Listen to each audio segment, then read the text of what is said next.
Transport in plants. ठीक है, animals के बारे में हम लोगों ने पढ़ लिया था, प्लांट्स की बारी थी कि प्लांट में कौन ट्रांसपोर्टिंग सिस्टम का काम कर रहा है ना। क्योंकि प्लांट में भी वाटर, मिनरल्स, फूड, यह सबका ट्रांसपोर्टिंग होता है। ठीक है, सबका जरूरत है। ठीक है, तो यह कैसे होता है, क्यों होता है, ये सारा चीज पर आज हम लोग इस पर डिस्कशन करेंगे। क्लियर है? तो प्लांट में जो ट्रांसपोर्टेशन होता है, इसके लिए इसके पास जो टिश्यू है, ठीक है, यानी कि जो कंडक्टिंग टिश्यू है, दो प्रकार के कंडक्टिंग टिश्यू होते हैं, है ना, जो ट्रांसपोर्टिंग में हेल्प करेगा। कौन कौन सा? एक होता है जाइलम, दूसरा होता है फ्लोएम। ठीक है, दो प्रकार के टिश्यू हैं। कौन कौन से? एक जाइलम है और एक फ्लोएम है। जाइलम क्या करता है? तो जाइलम जो है हमारा ट्यूबुलर स्ट्रक्चर है, एक कॉम्प्लेक्स टिश्यू है जो कि रूट से लेकर के लीफ तक एक ट्यूबुलर स्ट्रक्चर के रूप में पाया जाता है ना। यह कॉम्प्लेक्स टिश्यू है, इसमें भी 4 एलिमेंट्स है ना जाइलम में। क्लियर है? जैसे जाइलम पैरेन्काइमा है, जाइलम फाइबर्स है, जाइलम एसेल्स है, जाइलम ट्रैकियास है ना, ये सारा मिलकर के एक कॉलम लाइक स्ट्रक्चर बनाता है जो रूट से लेकर के लीफ तक पाया जाता है। क्या करेगा ये? तो सॉइल में जो वाटर एंड मिनरल्स रहता है, ठीक है, सॉइल में जो वाटर एंड मिनरल्स रहेगा, इस वाटर एंड मिनरल्स को क्या करता है? ये ट्रांसपोर्ट करके लीफ तक पहुंचा देता है। ये काम है मेनली जाइलम का, है ना। तो जाइलम क्या करता है? वाटर मिनरल्स को ऑब्जॉर्ब करेगा और उसको लीफ तक ट्रांसपोर्ट करेगा ताकि उसका वहां पर यूटिलाइजेशन हो सके, फूड उससे तैयार किया जा सके। फ्लोएम, तो फ्लोएम भी कॉम्प्लेक्स टिश्यू है, यह भी कॉम्प्लेक्स कंडक्टिंग टिश्यू है, यह भी 4 एलिमेंट का बना होता है। इसका काम क्या है कि जो लीफ में फूड बना हुआ है, जो लीफ में फूड सिंथेसिस हुआ है, इस फूड को वह सारे पार्ट्स में भेजेगा, है ना। जितने भी पार्ट्स हैं प्लांट के, वहां पर इसको भेजा जाता है। किस लिए? ताकि वहां पर यह उसका यूटिलाइजेशन हो सके, ठीक है, या फिर फूड के रूप में वो वहां पर स्टोर्ड हो सके। क्लियर है? तो खास करके रूट में भेजा जाता है, या कोई ग्रोइंग पार्ट्स होता है तो वहां भेजा जाता है, ठीक है, फ्रूट वाला पार्ट्स होता है तो वहां भेजा जाता है, ठीक है। तो यह सारे पार्ट्स में भेजा जाता है, यानी कि लीफ में जो फूड बना हुआ है उसको फ्लोएम के द्वारा ही इस पार्ट्स तक पहुंचाया जाता है। क्लियर है? तो प्लांट में यह 2 टिश्यू वेरी वेरी इंपॉर्टेंट है। क्लियर है? जैसे कि एनिमल में था blood vessels, arteries, veins, capillaries, जिसमें कि हार्ट का पंपिंग एक्शन के द्वारा पूरे बॉडी में ट्रांसपोर्टिंग होता था। तो प्लांट के अंदर तो कोई हार्ट नहीं होता है, तो इसमें कैसे ट्रांसपोर्टिंग होगा, कैसे वाटर का अब्जॉर्प्शन होगा, ये देखते हैं। तो सबसे पहले हम लोग देखते हैं अब्जॉर्प्शन ऑफ वाटर।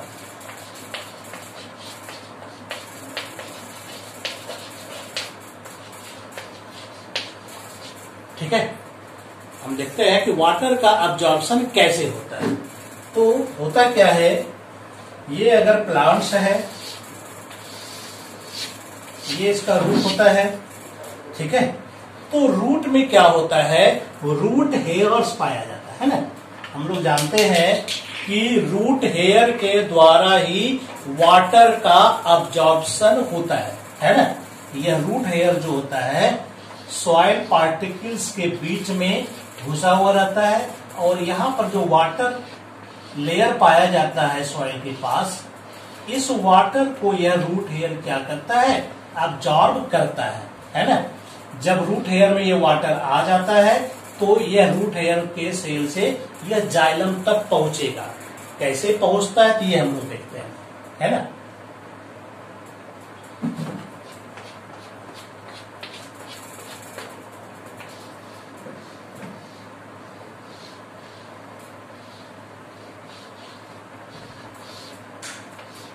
ये रूट का सेक्शन है जिसमें हम लोग इसका अंदर का एनाटोमी देख रहे हैं। ये जो रूट वाला पार्ट है इसको हम लोग देख रहे हैं। इसमें क्या होता है, ये सॉइल पार्टिकल्स है। यहाँ पर जो वाटर रहता है वो यहाँ पहुंच जाता है ना। जब इसमें वाटर पहुंच जाता है तो फिर क्या होगा, तो इसमें ऊपर वाले लेयर को हम लोग कहते हैं एपिब्लेमा कहते हैं। क्या कहते हैं इसको हम लोग, एपिब्लेमा कहेंगे या फिर एपिडर्मिस भी कह सकते हैं। ठीक है,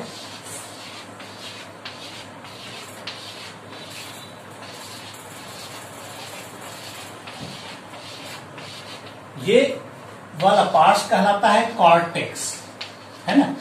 तो इसमें क्या होता है, ये वाटर जब इसमें आता है तो वाटर का कंसंट्रेशन इसमें ज्यादा हो जाता है, ठीक है, और इसमें कम होता है। तो वाटर के कंसंट्रेशन में डिफरेंस होने के कारण यह वाटर डिफ्यूज करके कहां पहुंच जाएगा, इस कॉर्टेक्स के सेल में पहुंच जाता है, कॉर्टिकल सेल में पहुंचता है। अब पहुंचने का रास्ता अलग अलग भी होता है, या तो सेल वॉल के थ्रू पहुंचता है, इस तरह से भी जा सकता है, या सेल टू सेल भी जा सकता है। क्लियर है, नो प्रॉब्लम। तो ये आगे का कॉन्सेप्ट है, आगे हम लोग पढ़ेंगे अगले क्लास में डिटेल्स इसका। अभी फिलहाल हम लोग को ये जानना है कि ये वाटर यहाँ से आगे बढ़ता है due to pressure gradient. Pressure में डिफरेंसेस के कारण कंसंट्रेशन में ग्रेडियंट की कंसंट्रेशन में डिफरेंस के कारण ही ये वाटर मॉलिक्यूल क्या होगा, हायर कंसंट्रेशन से लोअर कंसंट्रेशन की ओर जाता है। क्लियर है। तो यहाँ पर जब आता है कॉर्टेक्स में, तो यहाँ पर एक और लेयर पाया जाता है जिसको हम लोग कहते हैं एंडोडर्मिस कहते हैं। क्या कहते हैं इसको हम लोग, ये एंडोडर्मिस होता है।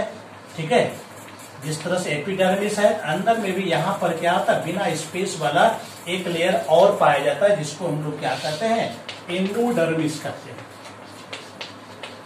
इस एंडोडर्मिस पर क्या होता है, एक लेयर होता है सुबेरिन का बना हुआ जो पानी को अंदर नहीं जाने देता है, लेकिन कहीं कहीं पर क्या होता है, इसमें कुछ स्पेशल रास्ते बने होते हैं जिसको पैसेज सेल कहते हैं। तो इसके द्वारा ये वाटर अंदर की ओर जा सकता है। क्लियर है। अंदर में जो है ये एंडोडर्मिस हो गया, इसके बाद एक लेयर का और लेयर होता है जिसको हम लोग पेरिसाइकिल कहते हैं। फिर यहाँ पर क्या होता है, ये जाइलम टिश्यू पाया जाता है, यानी इस जाइलम तक क्या हुआ, वाटर पहुंच गया। ठीक है, क्या हुआ, ये जाइलम तक वाटर क्या हुआ, ये यहाँ जाइलम था, ये जाइलम तक वाटर पहुंच गया। क्लियर है। पहुंचने के बाद ये जाइलम क्या एक पाइप के रूप में ऊपर तक गया हुआ, ये पाइप है, ये जाइलम ट्यूब है जो क्या होता है, ये जाकर के लीफ में खुला हुआ है। क्लियर है तक। तो अब बारी, ये तो वाटर का एब्जॉर्प्शन यहाँ तक हो गया है ना। वाटर का एब्जॉर्प्शन जो सॉइल में था वाटर, वो जाइलम तक पहुंच गया। जाइलम तक के जो वाटर पहुंचा इसको हम लोग कह सकते हैं अब्जॉर्प्शन ऑफ वाटर, है ना, यानी कि जल का अवशोषण हो गया, है ना। तो जरूरी था कि पहले जाइलम तक पहुंचे, ठीक है, लेवल पर तक आए, उसके बाद फिर ऊपर जाएगा, है ना। तो जब यहाँ तक पहुंच गया, अब बारी है कि जो पाइप में पानी आ चुका है, अब इसको ऊपर तक जाना है। तो ऊपर तक कैसे जाएगा, ठीक है, क्योंकि पेड़ पौधा काफी ऊंचा ऊंचा होता है, क्योंकि ये जिस प्रेशर के साथ आ रहा है उस प्रेशर से ज्यादा दूर ये नहीं जा सकता है, कुछ ही दूर तक ये पानी जा सकता है। लेकिन कुछ पौधा काफी बड़ा बड़ा होता है, उसमें ऊपर तक पानी पहुंचाना काफी मुश्किल होता है। हम लोग भी जब थोड़ा ऊंचाई तक वाटर को पहुंचाते हैं तो हमें पंप का यूज करना पड़ता है, मशीन लगाना पड़ता है, तब जाकर के ऐसा होता है। तो इसमें आखिर ऐसा कौन सा ताकत है कि पानी यहाँ से आराम से होते हुए लीफ तक पहुंचते रहता है। तो हम लोग इस पर चर्चा करते हैं, आखिर ऐसा कैसे होता है। ठीक है, ये क्लियर हो गया सबका। आगे देखते हैं एक्चुअल में क्या होता है। जब ये अंदर में जा रहा है तो ये है जाइलम, ठीक है, पानी यहाँ आ चुका है, तो पानी का जो मॉलिक्यूल है अब इसके अंदर जाना है, तो कैसे जाएगा ऊपर तक, ताकत चाहिए इसके लिए। तो ताकत मिलता है यहाँ पर, कुछ फोर्सेस यहाँ पर डेवलप होगा जो पानी को ऊपर खींचने में मदद करेगा। पहला चीज तो लीफ में क्या होता है, लगातार ट्रांसपीरेशन का प्रक्रिया होता है। क्या होता है लीफ में, लगातार ट्रांसपीरेशन का प्रोसेस होता है। ट्रांसपीरेशन से क्या होता है, इस यहाँ जो वाटर आया हुआ है ये वाटर वेपोराइज हो जाएगा, यानी पानी क्या होता है प्रायः उड़ जाता है, यहाँ पानी की कमी हो जाती है। जब पानी की कमी हो जाती है इस सब सेल में, लीफ के सेल में, तो ये जो जाइलम है इस पर ये एक फोर्स क्रिएट करता है, एक टेंशन फोर्स क्रिएट करता है, ठीक है, कि पानी खींचने के लिए कि भाई जो पानी है वापस दो, उनको वापस दो। तो इतना फोर्स ये लगता है कि पूरी ट्यूब में ये क्रिएट हो जाता है एक फोर्स है, जिसको हम लोग कह सकते हैं सक्शन फोर्स, है ना।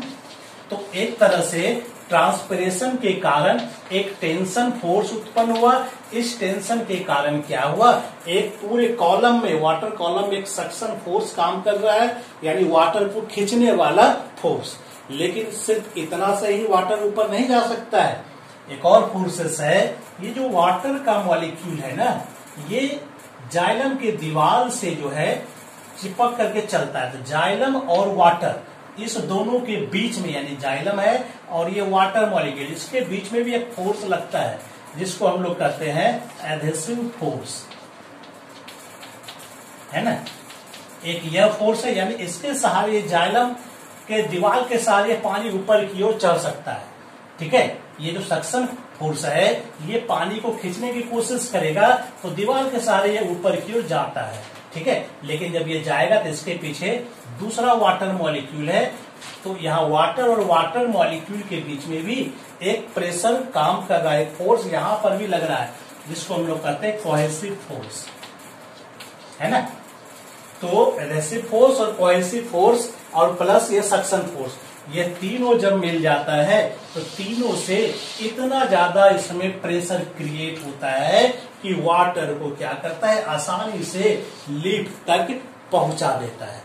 यही कहलाता है हमारा ट्रांसपोर्ट ऑफ वाटर। और ये सम्मिलित मिलाकर के जो थ्योरी बनती है, इस थ्योरी को हम लोग कहते हैं ट्रांसपीरेशन पुल थ्योरी, ठीक है। डिक्सन एंड जॉली का ये थ्योरी दिया गया था। तो ट्रांसपिरेशन पुल थ्योरी के द्वारा वाटर का लीफ तक ट्रांसपोर्ट होता है। क्लियर है यहां तक? ये क्लियर हो गया जाइलम का। अब आगे आते हैं, जिसमें हम लोग देखते हैं कि लीफ के अंदर जो अब फूड बना हुआ है, ठीक है, ये लीफ के अंदर फूड बना हुआ है, ये फूड बना हुआ है, इसको अब जाना है, कहाँ जाना है, तो रूट में जाके स्टोर होना है, फ्रूट में जाकर के स्टोर होना है, ठीक है, या फिर जो एरिया ग्रो कर रहा है वहां भी जाना है इसको।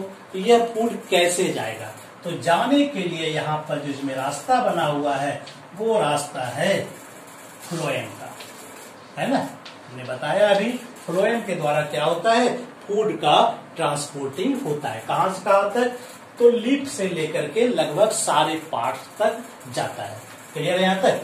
तो लीफ क्या होता है, लीफ एक तरह से सोर्स हो गया, है ना। लीफ में फूड क्या है, यहाँ पर सोर्स के रूप में काम हो रहा है। यहाँ पर ये लोडेड पार्ट होता है ना, यहाँ पर भोजन लोड होता है, लगातार बनते रहता है। क्लियर है? तो क्या होता है, कैसे होता है, इस पर हम बताते हैं। तो एक्चुअल में क्या होता है, लीफ में जब फोटोसिंथेसिस हुआ तो फूड बनता है, तो इतना फूड बन जाता है इसमें, तो फूड का जो कंसंट्रेशन है वो ज्यादा हो जाता है। जब कंसंट्रेशन लीफ में फूड का ज्यादा हो जाता है तो यह क्या करता है, अब चारों तरफ से वाटर को अब्जॉर्ब करता है, ठीक है। तो लीफ के उस टिश्यू में, मेसोफिल टिश्यू में क्या होगा, वाटर चारों तरफ से आ जाता है। जब वाटर इसमें पूरा आ जाता है तो उसमें फूड क्या होता है, डिजॉल्व हो जाएगा। क्या होगा, उसमें फूड डिजॉल्व हो जाएगा। तो वहां जो फूड डिजॉल्व हो जाएगा लीफ में फूड क्या होता है, जो फूड है वो वाटर में डिजॉल्व हो गया। डिजॉल्व होने के बाद तो यह फूड ट्रांसपोर्ट हो जाता है फ्लोएम के सीव ट्यूब में, क्योंकि फ्लोएम में 4 कंपोनेंट होता है। उसका जो मेन कंपोनेंट है, इंपॉर्टेंट कंपोनेंट है, वो है सीव ट्यूब। तो फूड कहाँ चला गया, सीव ट्यूब में चला गया। क्लियर है? तो सीव ट्यूब पर जाकर के लीफ से वहां तक पहुंचा है और वहां से फिर पहुंचेगा, ये रूट तक पहुंचेगा, फ्रूट तक पहुंचेगा। तो कैसे पहुंचेगा, तो जैसे जाइलम में पहुंचता था कि सिंपल डिफ्यूजन होके चला जाता था, ऐसा नहीं है। यहाँ पर एक्टिव ट्रांसपोर्ट होता है। क्या होता है यहाँ पर, कौन सा प्रोसेस होगा, एक्टिव ट्रांसपोर्ट का प्रोसेस होता है, यानी कि यहां पर एनर्जी यूज होगा। ठीक है, यहां पर क्या होता है, एनर्जी यूज होता है, यानी यहाँ जो फूड बना हुआ है यह सीड ट्यूब हो करके इस फ्रूट में भी जाएगा और रूट में भी जाएगा और यहाँ पर स्टोर्ड होगा। ठीक है, फूड क्लियर है यहाँ तक। तो ये हो जाता है सोर्स हो जाता है, ये सिंक हो जाता है जहां पर कि यह कंज्यूम हो रहा है, जहां पर कि इसका यूज हो रहा है। तो कंटिन्यूअस वे में यह फूड आता जाएगा आता जाएगा। क्लियर है। तो पाथ क्या हो गया, फ्लोएम हो गया। फूड कौन है इसमें, तो फूड जो मेनली होता है वह प्रायः सुक्रोज के रूप में होता है। किस रूप में होता है, प्रायः सुक्रोज के रूप में यह फूड मूव करेगा। इसके अलावा इसके साथ अदर भी जा सकता है, एमिनो एसिड वगैरह भी जाता है। क्लियर है यहाँ तक। तो ये फूड के रूप में लीफ से लेकर के प्लांट के सभी पार्ट्स में जाएगा, यानी कि फूड का जो ट्रांसलोकेशन होता है वो मल्टी डायरेक्शनल होता है। क्या होता है, फूड का ट्रांसलोकेशन मल्टी डायरेक्शनल होता है, यानी हर एक डायरेक्शन में होगा। जहां जहां यूज होगा तो यूज कहाँ कहाँ होगा, तो रूट में, फ्रूट में, जहां हो रहा है वो जाएगा ही। फ्रूट में जाएगा तो वहां स्टोर्ड हो जाएगा, फ्रूट बनाएगा। ठीक है, रूट में जाएगा तो वहां भी फूड को प्राय स्टोर करता है। या फिर ग्रो अगर हो रहा है तो ग्रो, रूट के पास भी ग्रोइंग होता है, ब्रांचेस ग्रो होता है, न्यू लीफ, नया नया लीफ तैयार होता है, फ्लावर तैयार होता है। तो वह सब जगह पर भी यह फूड जाएगा और फिर वहां पर वो काम करेगा, क्योंकि हर एक सेल को फूड का जरूरत है। फूड से ही उसको एनर्जी मिलना है, तो फूड तो चाहिए ही चाहिए। तो ये फूड कौन पहुंचाता है, फ्लोएम पहुंचाता है, जिसमें मेन योगदान रहता है सीड ट्यूब का। किस रूप में जाता है, तो मेनली सुक्रोज के रूप में जाता है। क्लियर है। तो प्लांट में, लीफ में जो फोटोसिंथेसिस होकर ग्लूकोज बनता है, ग्लूकोज, दो ग्लूकोज मिलेगा तो सुक्रोज बन जाएगा, है ना। ग्लूकोज फ्रुक्टोज मिलता है तो क्या बनता है, सुक्रोज बन जाता है। क्लियर है यहाँ तक। तो यह सुक्रोज के रूप में ही आगे बढ़ेगा, नो प्रॉब्लम। तो ये ट्रांसपोर्टिंग इसका क्लियर हो गया। ठीक है, अगले क्लास में हम लोग फिर एक्सप्रेशन पर चर्चा करेंगे।